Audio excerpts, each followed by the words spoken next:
Hi అండి.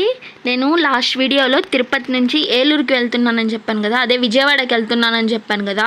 విజయవాడకి ఎందుకు వెళ్తున్నానంటే ఏలూరుకి వెళ్తున్నానండి. తిరుపతి నుంచి మా ఆడబిడ్డ వాళ్ళ ఇంటికి. మా ఆయన వాళ్ళ చెల్లి ఉంది ఏలూరులో. అసలు ఎంత రష్ ఉందంటే తిరుపతి నుంచి రావడానికి. లేడీస్ బోగి ఎక్కామండి, ఖాళీ లేదు అసలుకి, కొట్టుకుంటున్నారు అసలుకి. ఇంకా వాళ్ళ ఇంటికి వెళ్ళి మార్నింగ్ టిఫిన్ చేసి ఇంకా మధ్యాహ్నం ఫిష్ కర్రీ తిన్నాము.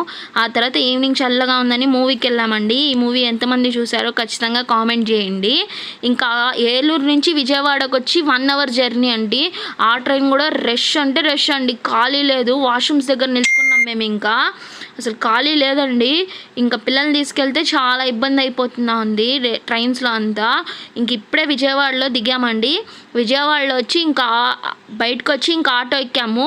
విజయవాడ రైల్వే స్టేషన్ నుంచి కృష్ణానదికి పర్ హెడ్ 20 రూపీస్ అంట అండి ఆటోస్. ఇంకా ఆ రోజు మాకు అనుకోకుండానే అమావాస్య అంటే మేము తెలియకుండా వెళ్ళాము. అమావాస్య దర్శనం మంచిది కదండి, అమ్మవారి దర్శనము. అసలు చాలా బాగుంది దర్శనము. కృష్ణానదిలో స్నానం చేసి ఇంకా అమ్మవారి దర్శనానికి బయలుదేరాము. తెలిసిన అక్క ఉంది, ఆ అక్క వాళ్ళ అన్న వచ్చి గుళ్ళో రిపోర్టర్ అండి, విజయవాడ గుళ్ళో కనకదుర్గమ్మ గుళ్ళో. ఇంకా అన్న మాకు విఐపి దర్శనం చేయించాడు. చాలా బాగా అయింది దర్శనం అమావాస్య రోజు. అసలు ఎంత బాగుండిందంటే అమ్మవారు చాలా బాగున్నారండి, దర్శనం బాగా అయింది. ఇంక పక్కన శివుడి గుడి, సుబ్రహ్మణ్య స్వామి గుడి చూసుకొని ఇంకా అన్నదానంకి వెళ్ళాము. అసలు ఖాళీ లేదు అన్నదానం కూడా.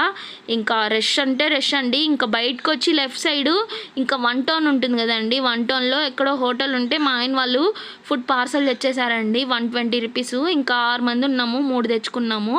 మేము రిటర్న్ అయిన ట్రైన్ వచ్చి కుంభమేళా ట్రైన్ అండి. కుంభమేళాకి ఎంతమంది వెళ్ళారో ఖచ్చితంగా కామెంట్ చేయండి. నెక్స్ట్